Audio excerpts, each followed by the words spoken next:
You know that feeling when your chest is tight, your mind is racing, and you can't quite put your finger on why? Like something is wrong, but you don't really know why that is. Yeah, and I think everyone listening has felt that at some point. And that's what we're talking about today, feeling worried and stressed. As we all know, anxiety is not a buzzword, it's not a diagnosis, but it's something that shows up in real life, in real bodies, at every stage of our And this lives. episode is very personal. Hey everyone, this is Nidhi. Hi, I'm Neha. And a quick note, we're not doctors, this is not medical advice. It's really a conversation between us two sisters and sharing our experiences. Let's go to the basics. What is anxiety? So, anxiety, I feel, is more than just feeling stressed. It's a persistent feeling of feeling fear, worry, unease that interferes with daily life, even when there is really no immediate threat. So, the body and the mind can act like something is wrong, even when everything on the outside looks perfectly fine. And it shows up physically in our body too. Like, I talk about my personal experience, but it's like heart racing, like tight chest, stomach issues, sweating, restlessness, trouble sleeping. The nervous system is stuck in like a fight or a flight mode, and your body is ready to run from a tiger, but there is no tiger. That's the thing. That's And yeah, I mean, I don't know if you've given a lot of thought to it, but the words stress and anxiety have been used interchangeably. But do you think there is a difference? I think so. Based on some research just on the difference of what these two terminologies mean, stress is typically a short-term response to an external pressure. So, for example, say there's a family conflict or you have to travel or there are deadlines, and then typically it's going to fade away as the stresses are removed, while anxiety is more of an internal response. It's more intrinsic and it could persist even after the triggers are gone. So that may be the difference. Yeah, I mean, I would say that stress is saying, like, I have a lot going on right now, and anxiety is saying, I have a lot going on right now, and I don't know how to handle it, right? So, yep. And do you think adults like are high functioning on the outside, but they might have anxiety? I'm sure, again, based on research, almost 1 in 3 adults will experience an anxiety at some point in their lives. And often the adult anxiety is around caregiving, financial security, health concerns, relationships, work, typical stuff that everyday adults have to do. Also, there are some key statistics. According to World Health Organization, anxiety disorders affect approximately 301 million people globally, and women are nearly twice as likely to be diagnosed with anxiety as men. The average age of onset is often very early, like 11 years old, meaning adults have been living with anxiety since childhood and they don't even realize it. So you are right about a lot of folks being high functioning on the outside and suffering on the inside. What do you think about? Do you think anxiety has a cultural context as well? Especially, we are from like South Asian families. We grew up in South Asian families. Do you think that was something we heard a lot about or talked a lot about? I mean, we all know mental health has not been taken very seriously in, South Asian families. And the way I would say is like the way it was diagnosed was like, you worry too much, stop overthinking. What will people think? The pressure was always to appear strong, especially for women. But I don't think this is. I think it is very prevalent in South Asian families, but not very well researched or not very well taken care of. I agree. I agree.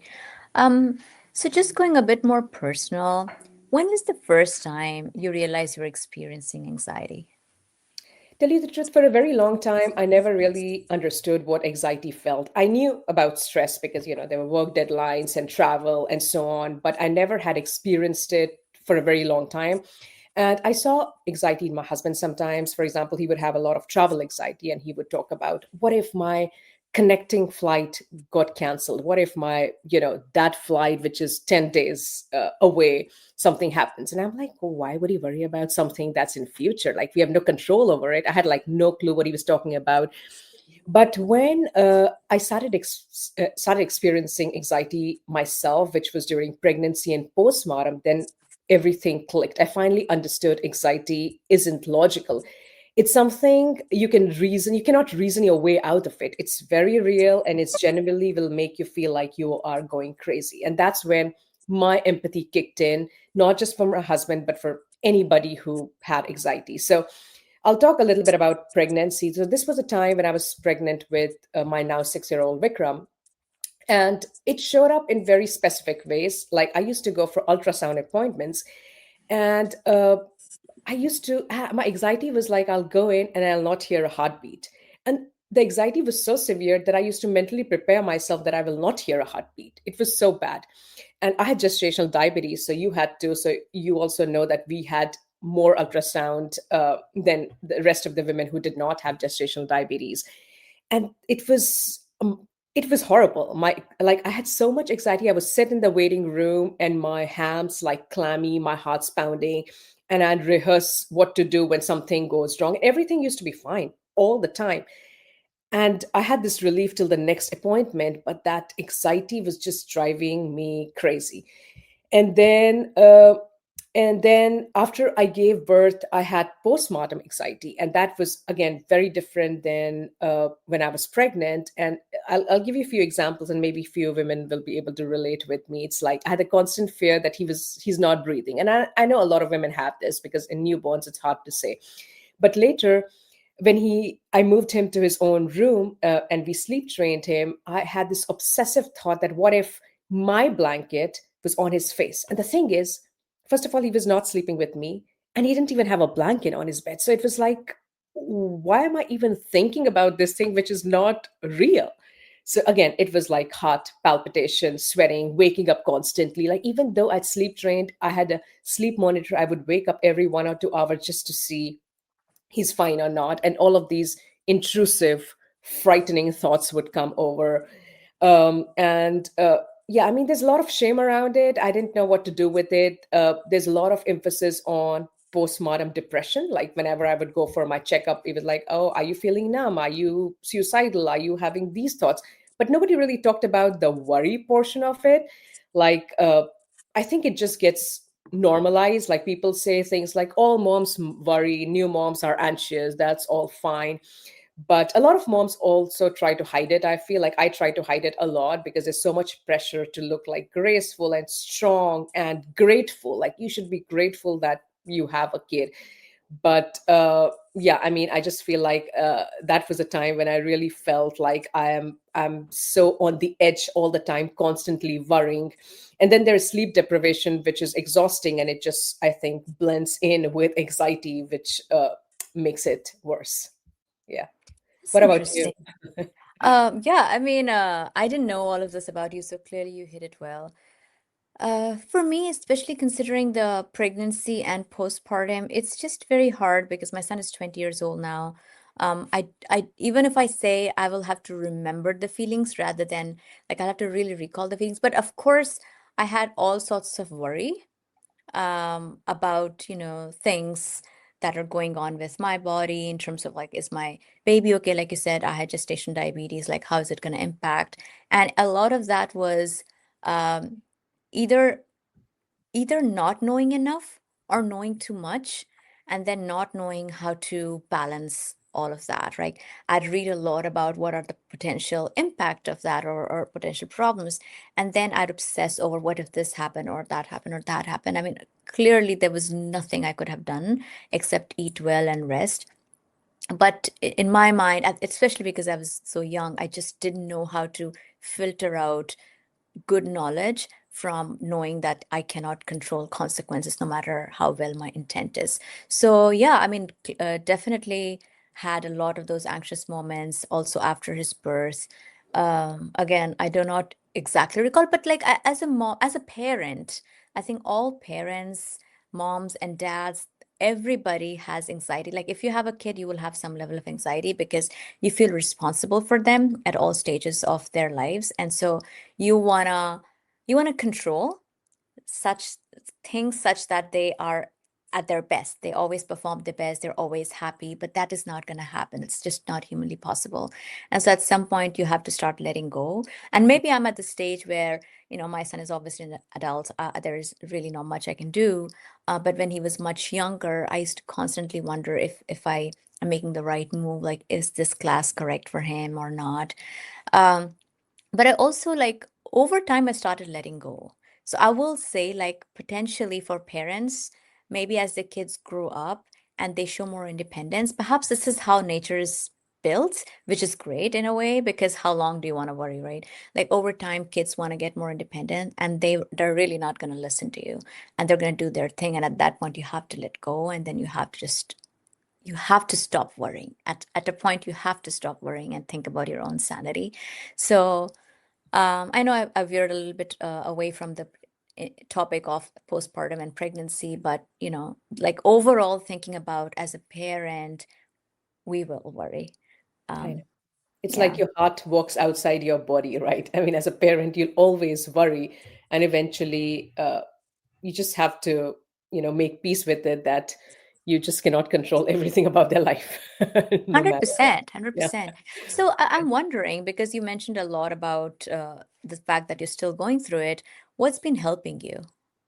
Yeah, I mean, for me, it didn't last very long, like postpartum, like it lasted like maybe 2 months, and the fact that I had resources, I read about postpartum anxiety, even though I didn't get that resources from my doctor or nurse. I'd read about it, so I knew I'm not alone. This is a thing, and I did talk to my friends about it. So community helped a lot. So I started hanging out with my friends. I started working out. That helped, and I started sharing my feelings with other mom friends. So that was very helpful. So I personally didn't do any therapy on medication during this time, but that doesn't mean it doesn't help. I know people who have utilized the other resources and that have been really helpful. And sleep helped, taking care of myself helped. And it looks different for different people, but all I can say is just having that awareness really helped me get through it. Like, I know this will pass and I'm not broken, really helped me breathe again.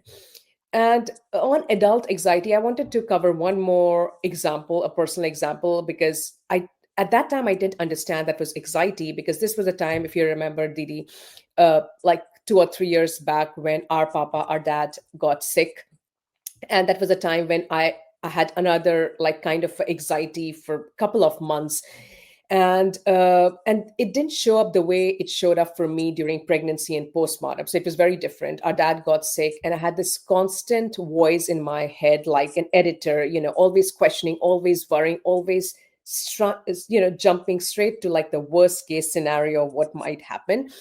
And it was not just anxiety in my head, my body was screaming too. And that was a time I started having gut issues. And if you remember, I started talking to you about gut issues that I had, and you told me about the elimination diet and all of those things. I read up. I did everything possible under the sun. I went to the doctor. I got my blood test then. Doctor tried to give me some medicine. Nothing worked. I would eat and I would feel nausea, and I was losing weight. It was just nothing was sitting well with me. And then doctor just asked me one question that completely changed things for me. And he asked me that, hey, is there anything in your life recently that might be causing you mental stress or anxiety? And that is when it just clicked. It was like, oh yeah, it sounds like it is anxiety, because I'm not doing anything different. I'm carrying so much fear and uncertainty about my dad's health, that things are absolutely out of control right now. And that's when the editor in my head started like slowing down, because I started pulling out tricks from my toolkits, like meditation. I started doing yoga. That helped. And I had other tricks like counting 5 to 1, and started thinking about like, what if it all works out? And there are a lot of techniques we'll talk about, but this was the first time anxiety in me showed up with gut issues, versus like during my pregnancy and pre-pregnancy, which was more like lack of sleep and just heart palpitation and like chest tightness. So I just wanted to say that it looks different in different phases of your life and different ways. If we identify it, I think we can do a lot with it.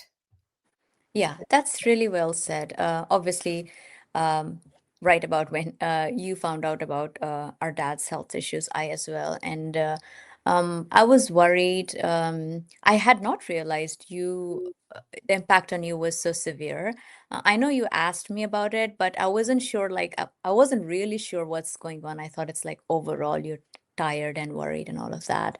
Um, Definitely, for me, what helped at that point was I did go and visit them and saw, and I talked, and it was very clear to me, at least at that time, on what the situation is, and then trying to understand that situation really well and making sure I am prepared for eventualities.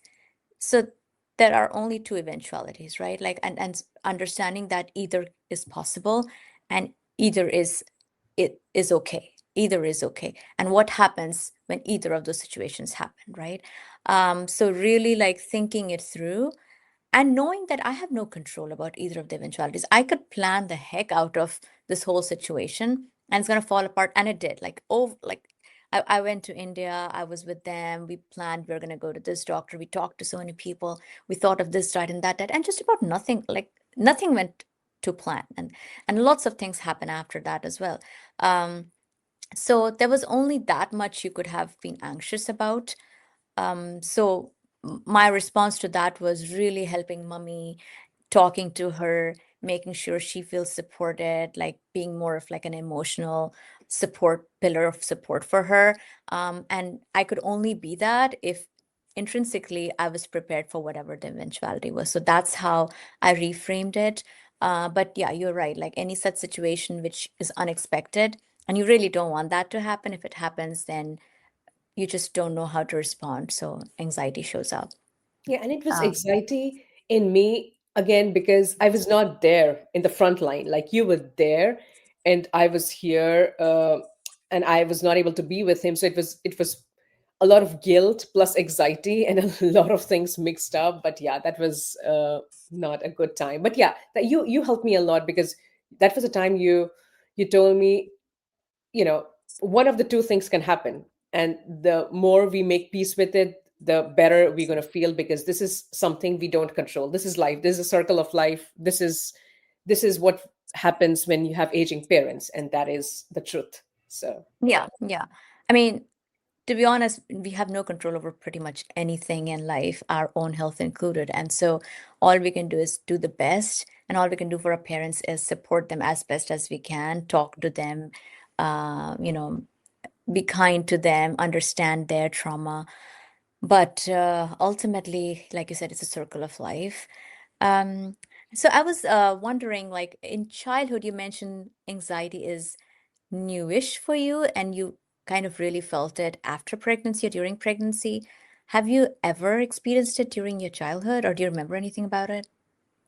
So actually, research shows the childhood anxiety affects 1 out of 5 children, and the Mhm. kids express it very differently. They don't say I'm anxious. Yeah. It shows up in question and avoidance and physical complaints like stomach ache before school. So I personally, at least I don't remember having anxiety when I was little, but I have a 6-year old. So, and I've seen my son talk about things, and I know that's anxiety because he's talking about future items which has not happened. Like he will have anxiety about, what if there is no toilet where I'm going, what if I have to Oh. go and I can't stop it, what if the bathroom is dirty, what if I go somewhere I'm not able to sleep, what if something bad happens.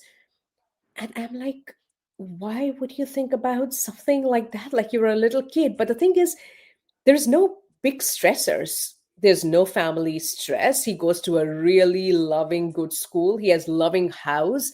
So, like, what is this that's causing anxiety? I have no clue. I still am figuring that portion out. And but I'm the way I'm just helping him out. Like I'm just making sure I validate his feeling. Like I don't dismiss it. I don't say that, oh, you're worrying too much. I tell him to calm your body, and I tell him we will figure it out together. You will not be in trouble. We will figure it out together. I encourage him taking like small steps, and I we do meditation together. Like we calm our brain down, and we name the anxiety. That sounds like your brain is worrying about things that has not happened. Your brain is talking to you too much. But yeah, I mean, I've seen it in him. He's too young right now to have all of these things, but I've seen a few examples, and I still don't know what to do about it. So any audience listening, if you have some, you know tips or trips for me, let me know. But Didi, if you know something I can help him with, let me know. But this is a new one for me completely. Yeah, that's interesting. I think A lot of it is personality based. Like there are some kids, like I remember your childhood, and you were always a very happy-go-lucky kid, right? Like you were never worried about anything. Either you knew you'd handle, or you were like, I will just make it work. You would create enough ruckus that people would be hovering around you, or you just knew you'd figure it out. And some kids are just sensitive, more sensitive than that, right? I think I mean, of course, I know Vikram. So I know Vikram is a very sweet child. He's also very sensitive, and he absorbs, to your point, energy around him.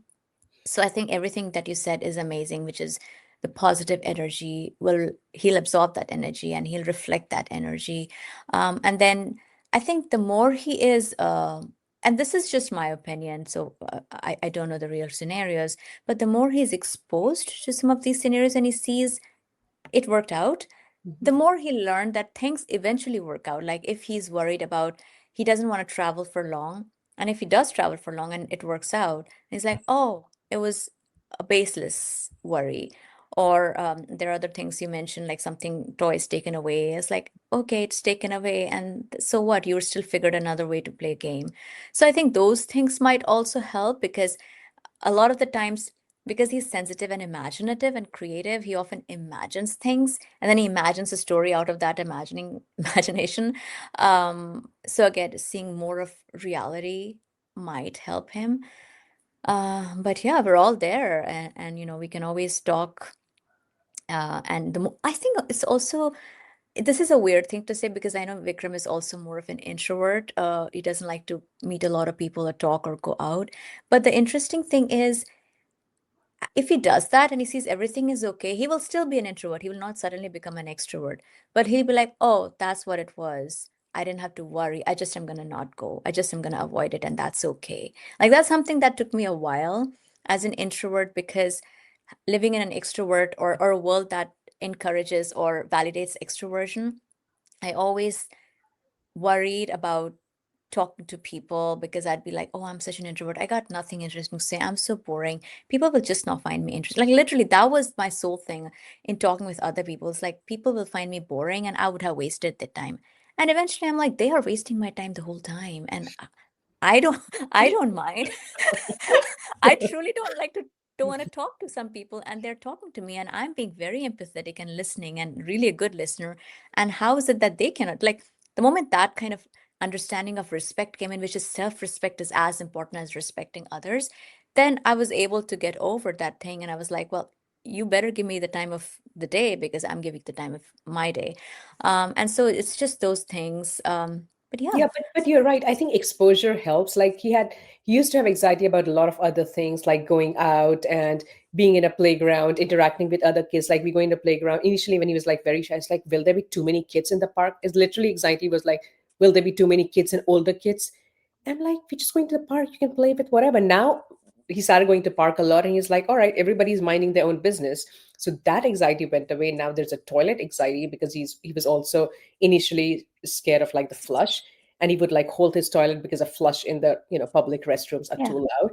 And one day he went, and I told him, just close your ears. Just I prep him like 1, 2, 3. I'm going to press a flush. It's going to be loud. He would like close his ears, and then he was like, all right, that was not bad. So yeah, you're right. Like exposing it, and eventually there's like, oh, I was worrying about nothing, and I think that might help kids get over that anxious nature. Yeah. Yeah, yeah, definitely. Yeah, same for, I think, if I think back to my childhood, I was sensitive. I was more within myself. And it took me a while. I don't, again, clearly remember. I cannot distinguish between when I was stressed versus when I was anxious or when I was just pressure.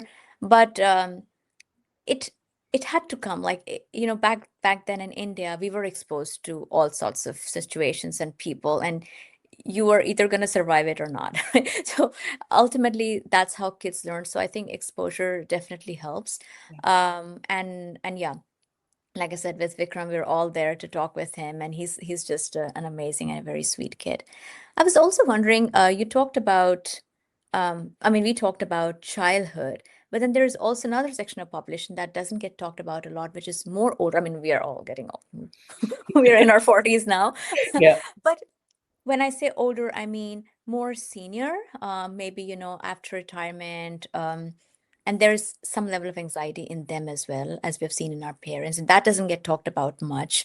Um, I don't know if you have thoughts. I have seen our parents struggle in various ways around that. Like we talked about our dad, has always been an incredibly positive, very a person who is very sure of himself and he knows exactly what he's doing and what he's supposed to be doing. And when his health started deteriorating, I think for him it was a very difficult situation to accept, because he knew he was able to control most things, and this was not something he was able to control, and I'm sure that affected his morale a lot. And we could see it right in the way he talked, but he's overcome that, right? He's overcome that, and he's, in spite of the fact that he suffers every day, he's building that thing in himself. He's making sure he feels strong, and he's in control of his feelings as much as he can. And then the caregiver, which is our mom, also obviously more of an older adult, um, for her, the anxiety is of a different kind, which is she wants to make sure our dad is as well and healthy as possible. And she's doing her best, like the best caregiving she can do. But not everything she does works out.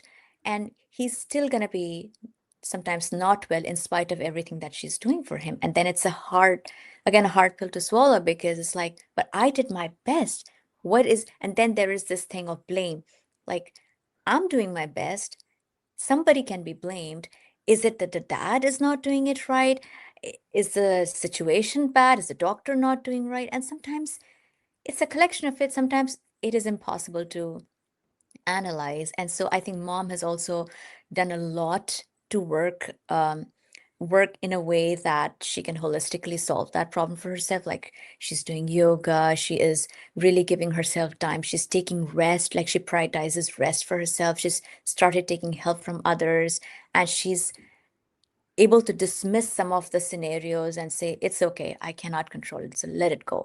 And so those are the ways, at least I've seen our parents have anxiety and then figure ways out to solve for anxiety. I don't know if you have other thoughts on Yeah, this. I think anxiety has never been in their vocabulary. Like, I don't think that's a word they talk about, like, oh, I've worried too much. The blame game starts and they are very sensitive. But yeah, you're right. I think our parents, Touchwood, have done a great job having that anxiety portion under control. Like, I remember Papa having a lot of anxiety when he started getting sick because things were spiraling out of control. He's a person who always had everything under control, and to give up that control and just be okay with whatever is going to happen, because this is your new normal. That took him some time. But if you remember that time, they both were so anxious, like both of our parents were so anxious, and you're right, they have done such a good job of like making peace with it. Like, even Ma, I think you helped her so much, thinking about like one of the two things can happen and there's nothing you can do about it. So either you can dwell and sulk and be anxious all day long, or you can do the best to maintain the quality of life you have. And I think the sooner you understand it, I know it's easy for me to say the sooner you understand it, but you are the only person who can understand it and make peace with it. Nobody can help you. So yeah, I mean, mental health, this is mental health, right? This is like, especially in South Asian culture, we don't talk about it, but this is something that hopefully we can, all are trying to create more space for. Yeah. Yeah, 100%. And I think this is where talking Mhm. with others, conferring with others, just sharing your thoughts help. Like, at least that's what I've been trying to help our parents with, is maybe talk to them as regularly as I can. Just talking shows that there's somebody who's out there caring, because we cannot take that load. Like, it is their load to bear because they are feeling it the way that we are just not. And all we can do is really be there for them, emotionally supportive, like in terms of talking with them and listening to them and sharing whatever our life is, so that they are sometimes distracted by all of that. And in your case, I know you mentioned about how you manage anxiety, especially postpartum and pregnancy. Do you still have any of that show up? And if so, how do you deal with that? So there is a friend of mine who opened up about her anxiety to me and how she manages it. And she has like she told me about simple tools that I really could use in my life. And she talked about something called like the 5 second rule paired with what she calls anchor thought. So the whole idea behind it, whenever you feel anxious and your mind is like spiraling, you count backwards like 5, 4, 3, 2, 1, and then you immediately shift your focus to a thought that makes you feel calm, safe, and happy. So the thing is, anxious and anxiety like feels on momentum. When you interrupt it, it pulls back the emergency brake. And then she shared about a simple sentence that she asks herself, like 6 simple words. It's like, what if it all works out? And it's such a shift. It's like whenever you're anxious, but you're worrying about something which is illogical, and then you just ask yourself, what if there's really nothing to worry about, and what if it all works out? And it just opens up like another possibility. And I often do that. Like I even use this when I'm stressed, not just for anxiety. Like even when I'm stressed and I'm thinking about some work related thing, and I'm like dreading some meeting that I have and I have to present, and I'm just overthinking it, I'm like, what if it's nothing? What if nobody cares? What if it all works out? And that really has helped me you know think like positively about anything in life. Yeah. What about you? You got any tricks up your sleeve? I uh I don't have tricks. I feel like for me it has been a sustained process of understanding myself, understanding my environment and situation and my place in it. And no amount of tricking myself would have helped if I had not truly believed in it. So I'll like a few thoughts that help anchor me. And like I tend to be more spiritual in that I'll try to read a lot more about spirituality and stuff. Um, but a couple of thoughts that really anchored me, and one is a really funny one that I saw very recent. It's not funny, it's actually very, very poignant and very, very smart. There was this skit somebody had performed, and I saw it on social media actually. And this lady, it's a beautiful dance drama. And this lady is like, imagine this lady is the dancer, and people around her are doing things for her. And she's like literally moving her body, allowing those things to be done to her.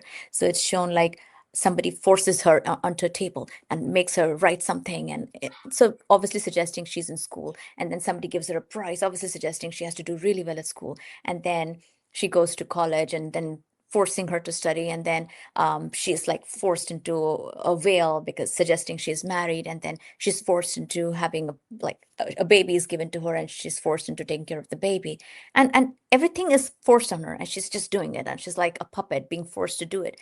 And towards the end, she moves, and she sees, because she was on a stage, and she turns, and the audience is empty. There is nobody. The seats are completely empty, suggesting, of course, that don't perform. Like, there's nobody watching. Nobody cares. Everybody cares about themselves, which is perfect. That is how life should be. And so don't perform for anybody, do it for yourself. And that was like this is an example I gave just to share how I have been getting myself to realize, like, there is nobody to perform to. If I am not happy with the thing, like there is just me and my God, like that is this is just me and my inside. That's all I'm performing to. And the rest of the world may or may not like it. It's up to them. So that's something that grounds me. And then the second thing that grounds me is a little bit more philosophical. Also, it's actually a poetry, but it's also a lot of thinkers and spiritual leaders have talked about it, which is we're all stardust, right? Like it sounds like a vague statement to make. I'm like, flippant. We were all stardust, like, but it's profound. We we are first of all stardust, but we could have literally been a dust somewhere. We could have been that. But somehow, by some incredible magic, some incredible stroke of luck, all of that dust collected and we became we. Absolutely nobody in the entirety of multiverse is us. Like I. And imagine the good fortune. We are us. And we are this three-dimensional or whatever, 4 or 5 dimensional person that can feel all of these things. Imagine the grand stroke of luck that we are experiencing every moment in all these thoughts. Imagine wasting all of that. wondering, what if, and why not? Like, what is the point? Because we got such limited time in the big scheme of things of quadrillion years of this stardust and universe, where we have like what, at best 80 to 100 years, like best case scenario, to truly live in the moment. And we've lived half our lives. Like, how would you not want to? So, like, all of this has not come in by a single days of practice. It's literally been, I'm in my mid 40s. It's literally been years after years after years of thinking, reading, listening, and then maybe absorbing a bit of that. And I hope to absorb much more to reach that state of calm, which I keep talking about. So, long way of saying I don't have any specific thing, but I do stuff like in the morning, I will ground myself in some routine. I will wake up with a prayer.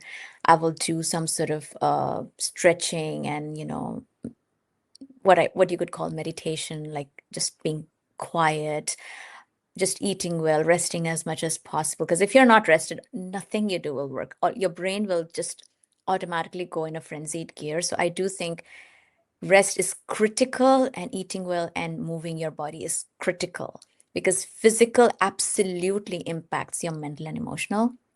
So, yeah, those are my things. And if we do all of that well, and if we're prepared in overall in general, it'll work out. And if it doesn't work out, it's fine. Yeah. Yeah, I mean, I think you spoke about, like, I think journaling helps to getting things out in the paper, and you Yeah. talked about movement. I just do feel anxiety sometimes stuck in the body, and if you move it, that helps. That's one of the ways to get it out there. It might look different for different people. For you, it's more spiritual. Like, you are in certain stage in your life, you realize we are a blip in the universe, but we are still here, and so we have to make the best use of it. So if we can direct our thought towards what we want instead of thinking what others care, and what our if our brain is trying to trick us, like focus, that helps. So yeah, to each their own. Yeah. So Yeah, 100%. And I think movement helps a lot. Like, your body will automatically say, oh my gosh, there's so much work going on. Do I really need to get up and walk? Like, what good will it do? But just force yourself to do it. And for better or for worse, it will help. It'll take your time away from whatever else you're doing, but your body will relax because it'll be forced into something else. So I 100% believe like movement and good food are critical. one thing before we end that I wanted to touch on is, I think I also read a report that social media has, affects anxiety in a lot of people. And the way I control that is have become very intentional about what I consume. And I think you also told me that you unfollowed people or you muted people who were not serving you anything. And that's what I did. Like, doom scrolling is real, it doesn't help anyone. So I've become very, very intentional about any kind of content I consume, and I have like rules that after 7 I don't look or do anything. Even though we post a lot on Instagram, that's all for the audience. If you're thinking we post every day, that's all scheduled. We don't do it in real time. We don't spend so much time because it doesn't help anybody. I mean, social media has connected me to a lot of people, but just comparing yourself with others and just looking at all of the stuff that's out there that's not serving you is a rise it gives rise to anxiety, I feel. Yeah. Yeah, 100%. I think social media and in general, like social media is everywhere now. It feels overwhelming. It's on your face. So we want to complain very, very fairly. But, I feel like as humans, you and I have grown up at a time when there was no social media. And it does not mean people did not consume information that led them to thoughts that you wouldn't want, right? Like TV, newspaper, magazines, just gossip. It was always there. I mean, humanity has always been that way. And you have to figure out what you want to consume and how do you want to analyze. And I do feel like even if we don't want to accept it, what we hear, what we read, and what we see impacts us, no matter how strong you want to make yourself, because you are consuming it and over time it builds on you. So it is important that you know what feeds your soul well, and then surround yourself with that.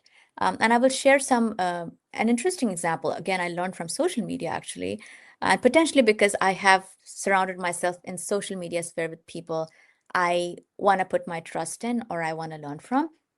So there is a group of monks who are walking 2,300 miles, 2,300 miles continuously from Texas. I'm forgetting which place in Texas, but from Texas all the way to Washington, D.C., and they're walking for peace.